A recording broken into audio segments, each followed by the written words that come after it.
Vamos a comenzar nuestro bloque de cierre de la conversación que hemos sostenido a lo largo del día. Como han visto ustedes, hay un cierto diseño detrás de esto. Partimos discutiendo, ¿no es cierto?, sobre cuestiones vinculadas a la ciudad portuaria y su entorno, especialmente desde una perspectiva, ¿no es cierto?, del patrimonio, las representaciones, luego, ¿no es cierto?, de los procesos tanto logísticos como de patrimonialización. Hicimos una mirada también luego sobre cuestiones que tienen que ver con una mirada ya más global, ¿no? Pensando no en los procesos únicamente asociados a la ciudad, su puerto, ¿no es cierto?, sino que también la mirada del capitalismo global, ¿no? que es algo que Sandro justamente ha siempre enfatizado, no perder esa mirada. Y ahora en la tarde vamos a tener una conversación. Tenemos invitado, además de quienes ustedes ya han conocido, el profesor Mesada, Sandro Mesada, de la Universidad de Bolonia, invitado en nuestro proyecto Fondesit.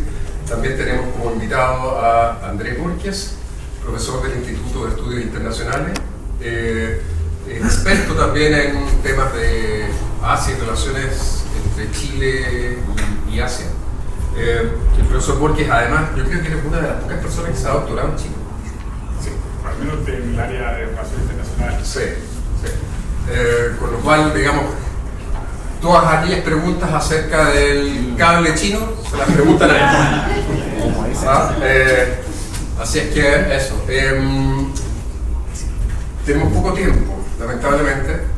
Tenemos algunas restricciones sobre el particular, por lo tanto yo voy a tratar de reducir mi participación lo más posible, a tratar de ser incluso casi un moderador de esta conversación, de este intercambio, y meter la cuchara allí brevemente solamente, ¿no?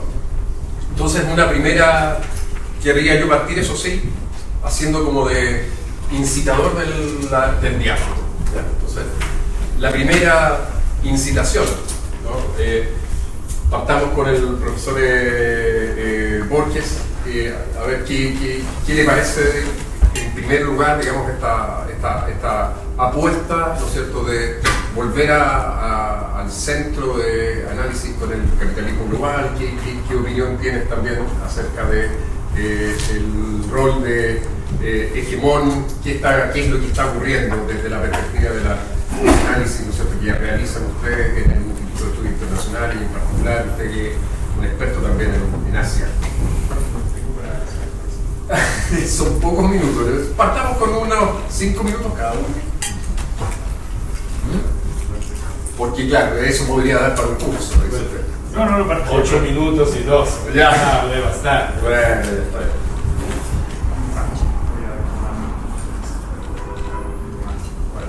Bueno, primero agradecer el espacio, al profesor Hernán, por la oportunidad. Siempre para mí es súper positivo volver a casa. Yo soy porteño, nací en el Cerro Alegre, viví en Playa Ancha, también tuve un tiempo estar en el sector del Parque Luñez, entonces siempre es una buena noticia cuando alguien me invita a mi casa. Y en esa línea, aún más estoy contento porque uno de los temas, un tema transversal, tiene que ver con los puertos, con esta lógica del Pacífico. Y en esa línea voy a tratar de argumentar un poco la pregunta del profesor. En estos momentos ya existe un consenso, no sé si solamente en la literatura, hoy en día gran parte de los analistas y gente que se dedica a ver las relaciones internacionales, de que estamos en un proceso de transición. O sea, que del orden internacional o del sistema internacional, digamos que estamos en esos términos más de la literatura de las relaciones internacionales, y esa transición implica que el orden que estaba, digamos, funcionando, que esta idea de liberalismo institucional, ya perdió su capacidad de hacer predecible el comportamiento de los actores, los diferentes actores del sistema internacional.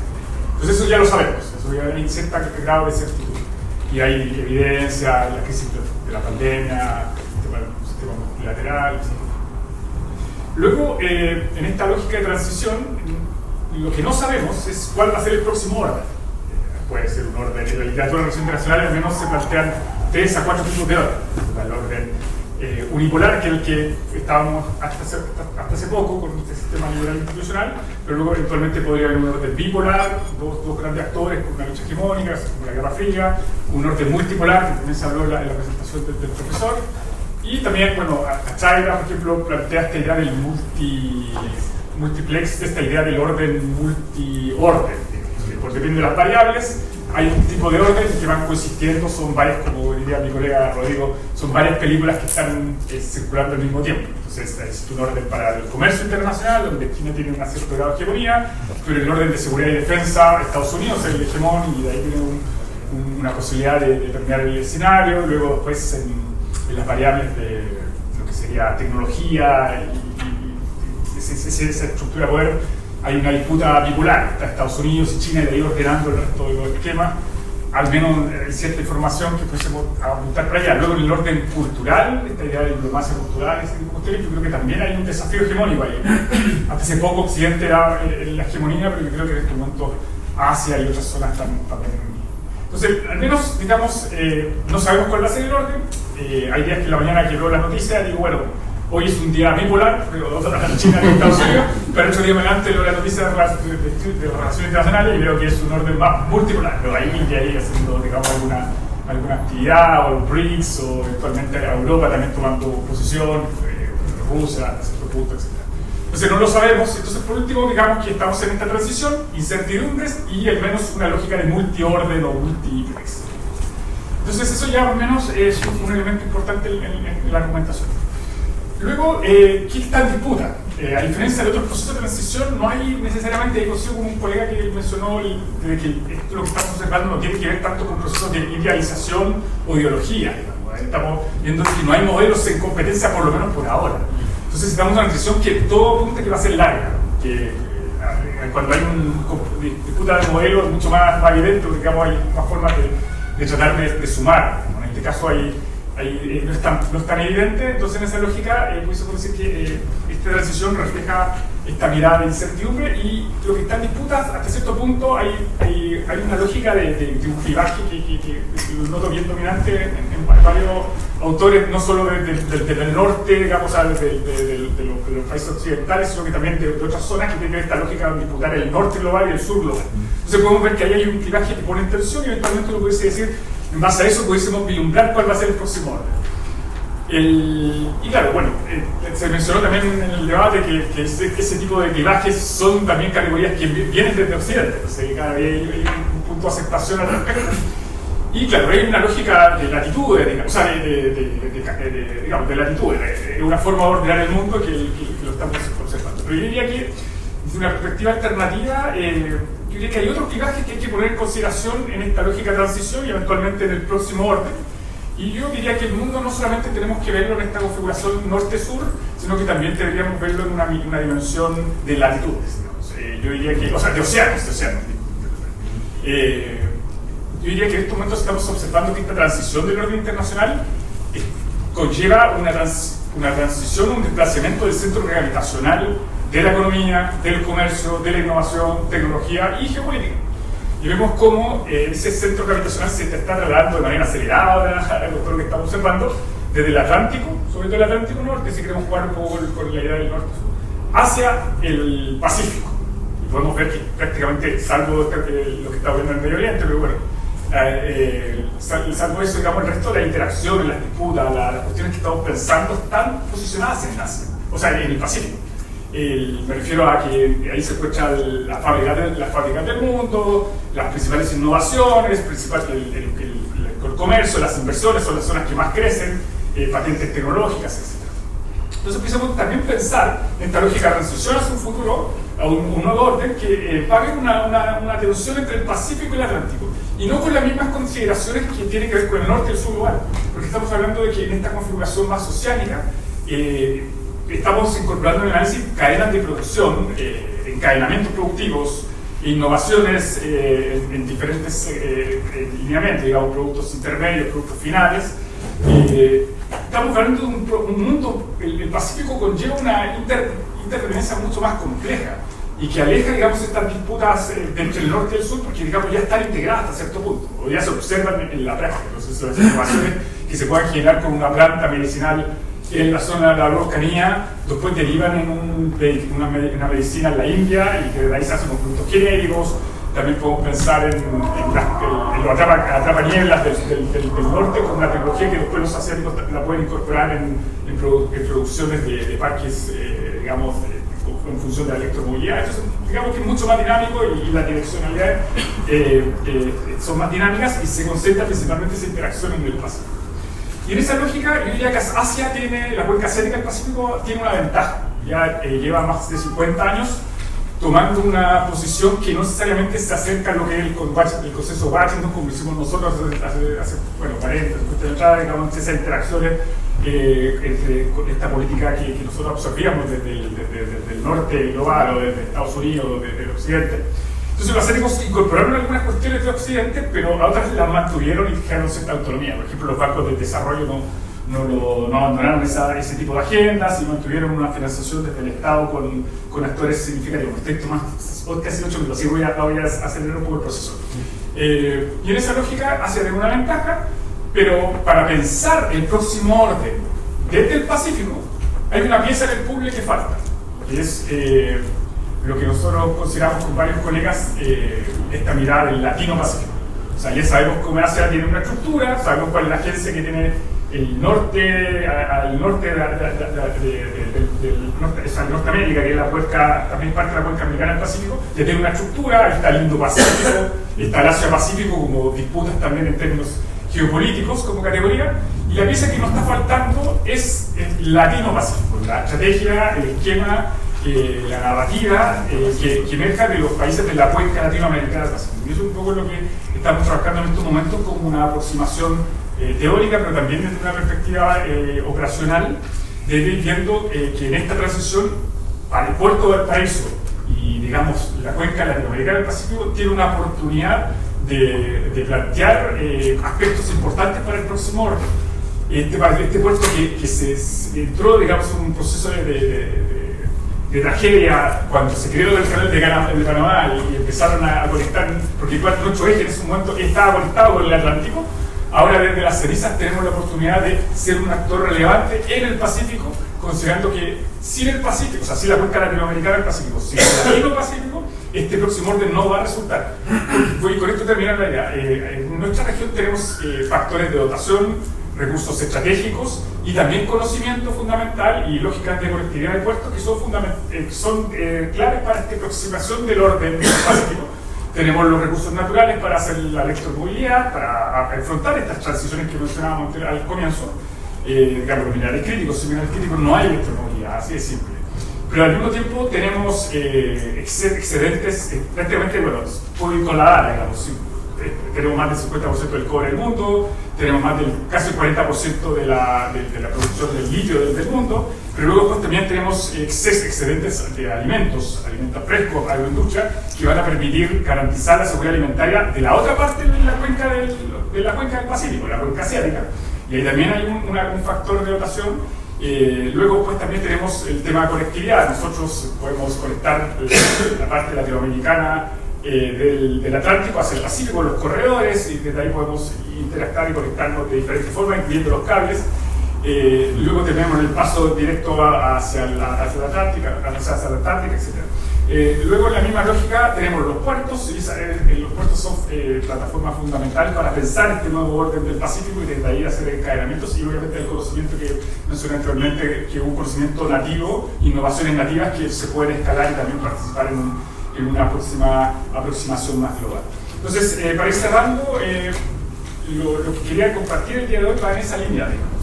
Yo sé que se aleja un poco de la teoría política de lo que estoy viendo en los compañeros anteriores, pero a cierto punto se conecta con esta idea de poner en crisis o en tensión esta idea de la transición, la idea del sistema internacional, y me quedo con esta idea de la oportunidad que el Pacífico y nosotros, digamos, la gente del puerto del Paraíso, puede jugar un rol fundamental si logramos trasladar nuestra capacidad de agencia hacia esa dirección. Y hay varias formas de hacerlo. De hecho, esta clase, o sea, este conversatorio, este coloquio, es parte de esta agencia que necesitamos seguir incentivando en el largo plazo. tenemos que rearticular o recalibrar estratégicamente la Alianza del Pacífico, que es una plataforma fundamental para poder hacer interacciones con ASEAN, por ejemplo, con las grandes potencias de la otra parte del Pacífico, con Estados Unidos. Y ahí, digamos, tenemos una voz colectiva que habla el profesor al final de sus palabras, en el sentido de que, si bien el diagnóstico puede emerger del puerto Valparaíso, esta cuestión no va a funcionar si operamos de manera individual como países, y tenemos que pensar en una posición colectiva. Y si bien ya en este caso no necesitamos instituciones, porque el liderazgo institucional no está funcionando, entonces al menos podemos establecer como un esquema un poco más flexible a través de una estrategia, una narrativa estratégica. Muchas gracias, profesor Borges. ¿Cómo usted, profesor Mesadra, esta transición, ¿no es cierto?, aparente, ¿no?, todavía indefinida, agrega un elemento que no sé si el profesor Borges acá lo ha gritado de manera premeditada, pero resulta que Estados Unidos tiene una costa pacífica, ¿no? ¿Y qué ocurre con el poder de Estados Unidos también en esa? ¿Cómo participa Estados Unidos también de esa costa en el Pacífico, ¿no? Sería una cuestión también interesante de agregar. ¿Cómo ve usted eso, en general? Bueno, un par de puntos. Estamos viviendo en una transición abierta. Abierta en el sentido de que, cierto, es hora, no tenemos idea del nuevo orden, el punto de llegada de la transición. Y me parece que tiene sentido tomar en serio la idea de que esta transición no va a ser breve.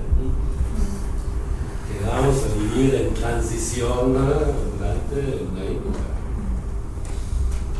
Y lo que quisiera agregar, que tal vez se vive más desde Europa, es que esta transición está marcada por una proliferación de guerras. La guerra es un componente fundamental de la transición. Y bueno, trabajando con Brett, también con otros amigos, compañeros, Michael Hart, usamos la noción de régimen de guerra, justamente para subrayar el hecho de que la lógica de la guerra se va difundiendo, ¿no? Y bueno, antes hablábamos de las plataformas digitales, las plataformas infraestructurales, etc. Está claro que hoy en día nos enfrentamos con todo el proceso de militarización de lo digital y de digitalización de la guerra. Y eso es algo que no está confinado a un sector de la economía, porque este sector es el sector grande. Así que creo que la transición significa hoy en día tomar en serio la cuestión de la guerra y darse cuenta de cómo es posible luchar contra la guerra, cómo es posible abrir espacio para otro tipo de desarrollo, de organización. Me parece la clásica fundamental. Segundo, y me interesó muchísimo la idea del Indo-Pacífico, que me parece forma parte de un escenario de una manera particular, una multiplicación de los pacíficos, como decías antes. Bueno, aquí hemos planteado una enorme Estados Unidos, potencia pacífica, cada vez más. Con costa pacífica más que pacífica. Bueno, claro. Con costa pacífica, con proyección hacia el Pacífico. Y por otro lado, bueno, hay Asia, pero hay China. Así que la pregunta sería,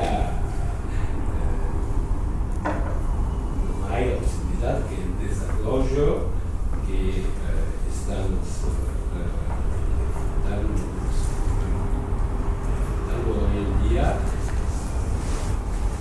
hace posible perspectiva latino-pacífica. Claro, uno podría pensar, quizá el Pacífico es un nuevo escenario de las disputas, ¿no? Más que un escenario más para un desarrollo que viene del Atlántico al Pacífico. Creo que es una hipótesis interesante de evaluar. Sí, de hecho eso lo hemos evaluado. Bueno, porque por el tema de tiempo no es el caso de bajar toda la agenda, pero en concreto nosotros planteamos que la operacionalización del Latino-Pacífico viene desde las potencias medias.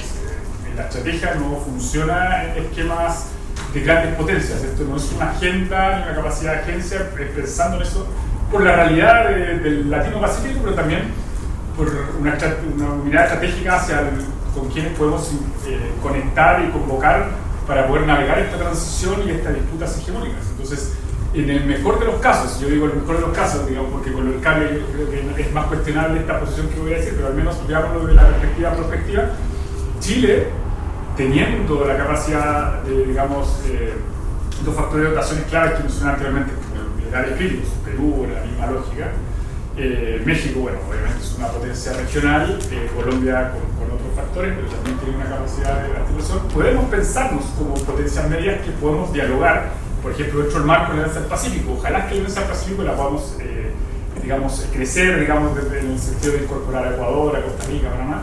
Y dentro de esa articulación de potencias medias, dialogar con las potencias medias de la parte asiática de la cuenca. Me refiero a Indonesia, a Vietnam, bueno, al sureste asiático en general, a la ASEAN como un bloque, y también dialogar con la India, dialogar con China, dialogar con Estados Unidos, dentro de una configuración donde no estamos, digamos, en una lógica de dispersión. Entonces, y la lectura de las potencias medias obviamente no va a cambiar el orden mundial, no tiene esa vocación, no tiene esa posibilidad, no hay capacidad para hacer eso. Tampoco vamos a hacer predecible el comportamiento de las disputas, de los actores que están peleando la hegemonía, pero al menos tienen una capacidad de navegación por los factores de dotación, por cierto grado de articulación. Hay espacios minilaterales que en estos momentos, si bien, no insisto, no cambian la estructura de manera definitiva, permiten dar cierta capacidad de articulación a agencia. Canadá lo está planteando de alguna manera, es una invitación explícita a Australia también de mirar esta lógica de hacer espacios minilaterales para articular las potencias medias. Entonces, no sé si eso finalmente va a ser una tercera vía, un movimiento de los no alineados, eso digamos es otro tema para discutir, digamos, pero el punto está que hay al menos una vocación de articular y operacionalizar lo que se pueda plantear desde la mirada de las potencias medias. Y bueno, luego fue el tema de Estados Unidos, no es que lo omití, de hecho lo menciono en el sentido que Estados Unidos, hasta antes de Trump 2, tenía la estrategia del Indo-Pacífico, que es la forma que querían contener a China dentro de su propia región. Y todavía esa idea del Indo-Pacífico todavía funcionaba hasta la idea de Estados Unidos como una potencia global. Luego ahora con la política actual de Trump 2, que también lo tenía hasta cierto punto el Trump 1, porque por algo Trump 1 se excluyó del TPP-11, del Trump Pacific Partnership, entonces se quedó con una política, digamos, con una aproximación más distante hacia la cuenca asiática del Pacífico. Entonces Trump 2 se aleja nuevamente de la cuenca asiática y vuelve una potencia más hemisférica, digamos, regional hasta cierto punto. Y eso refleja también porque Estados Unidos no tiene una capacidad global, digamos, de financiar todas sus operaciones en todo el mundo. Pero eso no es necesario profundizar en este momento. Entonces, es complejo, pero claro, hay dos posibilidades. O sea, en estos momentos nosotros lo vivimos hace un par de semanas con lo del cable submarino. Estamos solos, digamos, sin capacidad de articulación, sin capacidad de agencia, y lo que sucede puede ser un escenario extremo como el de Venezuela, pero también puede ser un escenario complejo como el que tuvimos en Santiago, lo del cable, o como tienen los peruanos por el puerto de Chancay. Entonces, hasta cierto punto lo que se plantea en esta lógica del Latino-Pacífico es una estrategia de potencias medias que en función de articular ciertas agendas para al menos tener cierta capacidad a nivel bilateral de coordinar. No, a mí me parece muy interesante también esta conversación, porque yo creo que es aquí donde surgen también las diferencias entre esas potencias medias. No sé cómo se abordan estas cuestiones en Europa, pero dentro del escenario incluso de la Unión Europea, ¿no? Hay diferencias significativas y Hungría siempre está jugando ahí un poco un rol singular, ¿no es cierto?, en donde es como la voz de China, ¿no es cierto?, y mete ahí una cuña perdón, de Rusia y mete una cuña en los acuerdos, eso genera un cierto problema en la Unión. Refleja básicamente que la Unión no está completamente homogénea, ¿no? Francia y Estados Unidos nunca han estado, Francia y Alemania nunca han estado completamente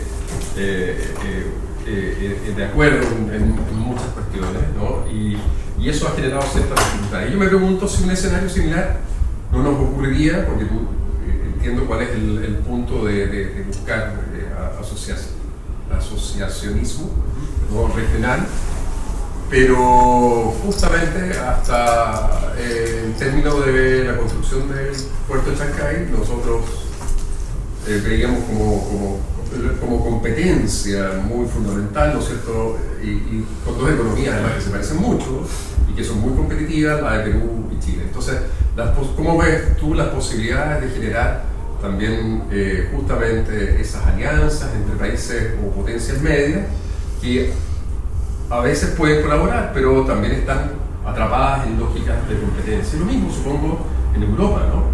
¿Qué posibilidades hay de establecer un rol de Europa en este escenario internacional, que si bien tiene una cierta institucionalidad europea propiamente, cada cierto tiempo vemos en momentos claves, ¿no es cierto?, que las diferencias entre algunos países, y especialmente cuando se trata de países anclas como Francia y Alemania, por ejemplo, cuando tienen diferencia entre ellos dos se produce también un problema más serio.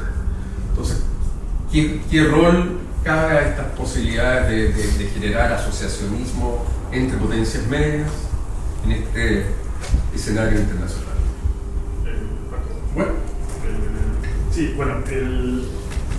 poco volviendo a la idea central, esta lógica de la transición, vemos, si bien no sabemos el orden que viene, al menos se observa un comportamiento del abandono del liberalismo institucional, que clave de relaciones internacionales me estoy refiriendo sobre todo, hacia una mirada más realista de las relaciones internacionales, mucho más competencia, menos colaboración, las instituciones internacionales no juegan un rol determinante. Entonces, en esa lógica, lo que digamos es una observación, los países que en un esquema liberal emergen desde una mirada de la competencia, Chile y Perú, por ejemplo, no son tan complementarias y compiten por exportaciones. Australia, Chile, por ejemplo, la misma lógica, competimos por minerales, etc. En un escenario más realista, donde la cooperación es mucho más activa y el escenario más dinámico, son complementarios, porque tienen que buscar la forma de generar capacidad de agencia para navegar, o en términos mucho más realistas, sobrevivir esta etapa de transición. Entonces, con Perú necesitamos dialogar en esos términos, en esta cuestión. Si nos ponemos a competir por quién importa más cereza a China, estamos liquidados en este escenario. Con Australia exactamente lo mismo. Y mi intuición y las conversaciones que tengo cuando voy a seminarios y ese tipo de cuestiones con los colegas de varios países como Australia, Perú, Nueva Zelanda, Singapur, Corea del Sur, es que vemos que en esta cuestión, si las potencias medias no articulan, va a ser mucho más compleja en un periodo de transición que puede durar muchas décadas, porque no hay una disputa de modelos. Insisto en ese punto, al final de la Guerra Fría ya está todo bien claro de que ganaba el sistema unipolar liderado por Estados Unidos, entonces todos se iban acoplando hasta cierto punto, digamos, incluyendo los países de la Cuenca Central Pacífica hasta cierto punto. La PEC se organizó en una diplomacia comercial, financiera, etc. Entonces, ahí hay una lógica que yo diría que se intuitiva, ni siquiera no alcanza a ser constructiva, entonces pudiese desde ahí, dejar espacios de articulación. No es evidente, pero estamos en proceso de decisión, las autoridades, los actores políticos, los empresarios, los diferentes participantes del sector empresarial ya están viendo esta mirada. Y acá quiero hacer el punto de la diferencia entre esto no es una estrategia de potencias regionales. El Latino-Pacífico no va a esa lógica y por eso se distancia hasta cierto punto, estratégicamente o de una forma de acomodación, del discurso norte global sur global. Porque el discurso norte global sur global, desde la mirada del sur global, ahí el esquema y el tablero del juego es potencias regionales como Brasil, como India, como China hasta cierto punto, pero Argentina ahora está en una disputa más global, pero digamos, los países, las potencias regionales tienen ahí, digamos, también una capacidad que se la están haciendo, digamos. BRICS está articulando y y hasta cierto punto tienen algunos espacios de avance, digamos, otros no son tan relevantes, porque hay mucha diversidad también en ese ejercicio. Latino-Pacífico va por una agencia de las potencias médicas. Por eso, como mencionaba, los casos de Perú como Australia, como países que creen que se ve realista, complementamos en términos de supervivencia. Sandro, ¿cómo ve usted la posibilidad y el rol de Europa en esta...? Bueno, el concepto de potencia media, por supuesto, es interesante. En el mismo tiempo es claro que es bastante arbitrario decir que es una potencia media. Además, el Premier de Canadá introdujo el concepto en su discurso en Davos, un discurso muy celebrado por autonomía de Estados Unidos, pero cuando empezó la guerra en Irán, Canadá inmediatamente sostuvo a Estados Unidos, así que no se comportó muy como una potencia media del tiempo. Sin embargo, yo encuentro un concepto muy interesante y lo que me parece aún más interesante es la posibilidad que el profesor estaba de alguna manera presentando de la concatenación entre potencias medias, ¿no? A producir configuraciones de poder a geometría variables, y eso me parece muy interesante. Lamentablemente la situación en Europa en este momento es muy difícil, ¿no? Todos los comentadores internacionales están de acuerdo en que Europa está totalmente marginalizada en este momento de los procesos internacionales. Y la Unión Europea está bajo ataque muy fuerte, ¿no? Hay, se podría decir, doble frente de ataque. Por un lado, un frente interno, con el crecimiento de la extrema derecha, es un factor político fundamental hoy en día. En Italia tenemos un gobierno de derecha bastante extrema, y este gobierno apunta a la transformación de la Unión Europea en una confederación, donde son los estados nacionales que mandan. Así, una marginalización de las instituciones europeas. Eso es un proyecto muy claro. Bueno, sí, había una eje entre Alemania y Francia. Si miran hoy en día, bueno, Francia tiene este presidente que es muy bombástico, muy fuerte retóricamente, pero el país es muy débil, no tiene ningún tipo de mayoría, cambia gobierno cada 2 meses, ¿no? Y también en Francia la amenaza de la extrema derecha es muy fuerte. Todo lo que significa todas las extremas derechas en Europa es la hostilidad a la Unión Europea.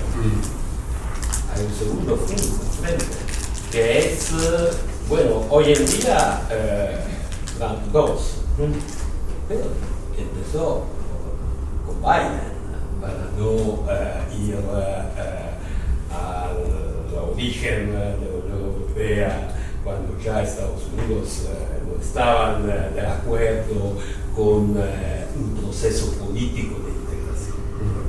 Pero cuando empieza la guerra en Ucrania, Biden, la administración Biden,